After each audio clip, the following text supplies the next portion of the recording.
Hi guys, current affairs టాపిక్స్కి స్వాగతం సుస్వాగతం. ఈ వీడియోలో మనం అక్టోబర్ నెలకు చెందిన కరెంట్ అఫైర్ టాపిక్స్ని నేర్చుకుందాం. సో ఫస్ట్ టాపిక్ వచ్చేసి ఇందులో అంతర్రాష్ట్ర మండలి పునర్వ్యవస్థీకరణ.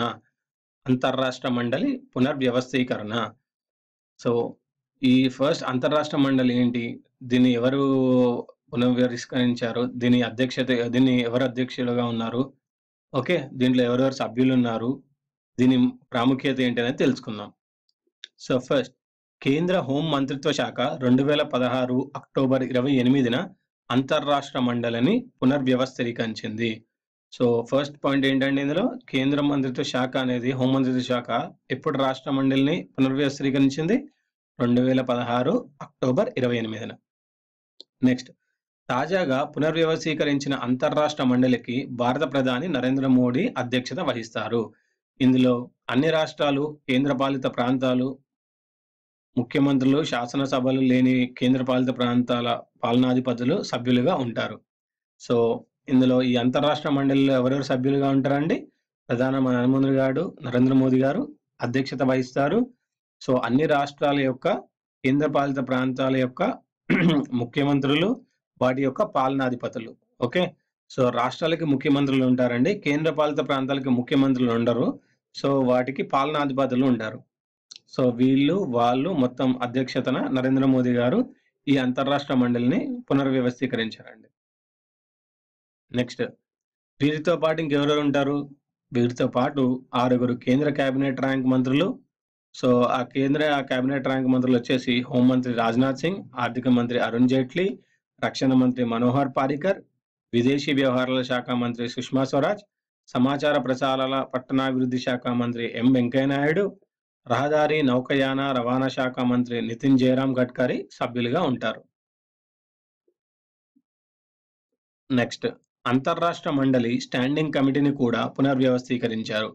సో అంతర్రాష్ట్ర మండలితో పాటు అంతర్రాష్ట్ర మండలి స్టాండింగ్ కమిటీని కూడా పునర్వ్యవస్థీకరించారు. దీనికి వచ్చేసి కేంద్ర హోంమంత్రి రాజ్నాథ్ సింగ్ చైర్మన్ గా వ్యవహరిస్తారు.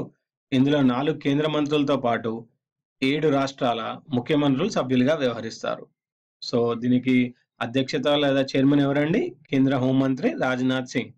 ఇందులో 4 కేంద్ర మంత్రులతో పాటు 7 రాష్ట్రాల ముఖ్యమంత్రులు సభ్యులుగా వ్యవహరిస్తారు. ఏ రాష్ట్రాల ముఖ్యమంత్రులు ఉన్నారండి ఇందులో సభ్యులుగా? ఆంధ్రప్రదేశ్, పంజాబ్, ఛత్తీస్గఢ్, త్రిపుర, ఒడిషా, రాజస్థాన్, ఉత్తరప్రదేశ్.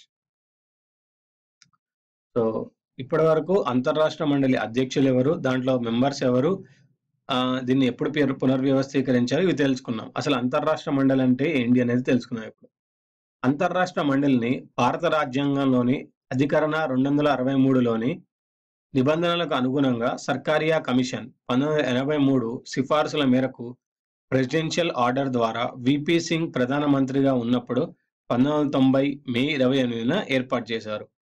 సో దీన్ని ఎప్పుడు ఏ కమిషన్ అనుగుణంగా అంతర్రాష్ట్ర మండలిని ప్రారంభించారండి? సర్కారియా కమిషన్.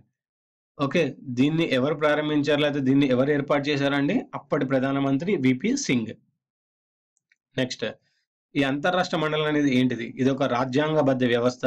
ఇది కేంద్ర రాష్ట్రాల మధ్య సమన్వయం, అంతర్రాష్ట్ర వివాదాల పరిష్కారాల కోసం పాటుపడుతుంది. సో ఈ అంతర్రాష్ట్ర మండలి ఏం చేస్తుందండి? ఇది కేంద్ర రాష్ట్రాల మధ్య సమన్వయం, అంతర్రాష్ట్రాల మధ్య ఏమైనా వివాదాలు ఉంటాయి అంటే ఈ రాష్ట్రాల మధ్యలో ఏమైనా గొడవలు, ఏమైనా వివాదాలు ఉంటే వాటి పరిష్కారాల కోసం ఈ అంతర్రాష్ట్ర మండలి అనేది పాటుపడుతుంది. ఇది చాలా ఇంపార్టెంట్ అండి. అందుకే దీనికి అధ్యక్షుడు వచ్చేసి ప్రధానమంత్రి ఉన్నారండి. అదే అంతర్రాష్ట్ర మండలి స్టాండింగ్ కమిటీకి వచ్చేసి హోంమంత్రి రాజ్నాథ్ సింగ్ గారు ఉన్నారండి. నెక్స్ట్, రెండో టాపిక్ వచ్చేసి ప్రపంచ యోజనాభివృద్ధి సూచి. ప్రపంచ యోజనాభివృద్ధి సూచి. సో కామన్వెల్త్ సెక్రటేరియట్ 183 దేశాల్లో ఆరోగ్యం, విద్య, ఉపాధి అవకాశాలు, రాజకీయ భాగస్వామ్యం, పౌర భాగస్వామ్యం లాంటి అంశాలపై సర్వే చేసి గ్లోబల్ యువజన అభివృద్ధి సూచి 2016ను నివేదికను రూపొందించింది. సో ఎవరు ఈ గ్లోబల్ వెల్త్ 2016 నివేదికను రూపొందించిందండి? Commonwealth secretariat. సో ఈ నివేదికలో ఏం పొందుపరిచారండి? సో ఈ నివేదిక వచ్చేసి 2016 అక్టోబర్ 21న విడుదల చేశారండి. భారత్ 0.548 పాయింట్లతో 133వ స్థానంలో నిలిచింది. సో ఇది ఇంపార్టెంట్ పాయింట్ అండి ఇక్కడ. సో ఈ సూచీలో, ఈ యోజనాభివృద్ధి సూచీలో భారత్ ఎన్ని పాయింట్లతో ఎన్నో స్థానంలో నిలిచింది? 0.548 పాయింట్లతో 133వ స్థానంలో నిలిచింది. నెక్స్ట్, తాజా నివేదికలో జర్మనీ మొదటి స్థానాన్ని సాధించగా సెంట్రల్ ఆఫ్రికన్ రిపబ్లిక్ చివరి స్థానాన్ని నిలిచింది. సో తాజా నివేదికలో ఫస్ట్ ఎవరున్నారండి? జర్మనీ ఉందండి. లాస్ట్ ఎవరున్నారండి? సెంట్రల్ ఆఫ్రికన్ రిపబ్లిక్ చివరి స్థానంలో నిలిచింది. నెక్స్ట్, భారత్ పొరుగు దేశాలైన శ్రీలంక 31, భూటాన్ 69, నేపాల్ 77, చైనా 118, పాకిస్తాన్ 154 ర్యాంకుల్లో నిలిచాయి. ఈ నివేదిక ప్రకారం ప్రపంచవ్యాప్తంగా యువజన జనాభా అంటే 15-29 మధ్య వయసు వారు 1.8 బిలియన్లు అంటే 180 కోట్లు. వారిలో 90% యువత అల్పాభివృద్ధి దేశాల్లోనే నివసిస్తున్నారు. సో ఈ నివేదిక ప్రకారం ప్రపంచవ్యాప్తంగా యువజన జనాభా ఎంతమంది ఉన్నారండి? 180 కోట్లు.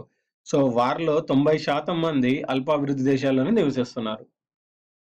నెక్స్ట్, యువతలో ప్రతి ముగ్గురిలో ఒకరు కామన్వెల్త్ దేశాల్లోనే నివసిస్తున్నారు. సో యువతలో ప్రతి ముగ్గురిలో ఒకరు కామన్వెల్త్ దేశాల్లోనే నివసిస్తున్నారు. ఇవండి ఈ కరెంట్ అఫైర్స్ అక్టోబర్ నెల టాపిక్. ఈ వీడియో మీకు నచ్చినట్టయితే లైక్ చేయండి, సబ్స్క్రైబ్ చేయండి, షేర్ చేయండి.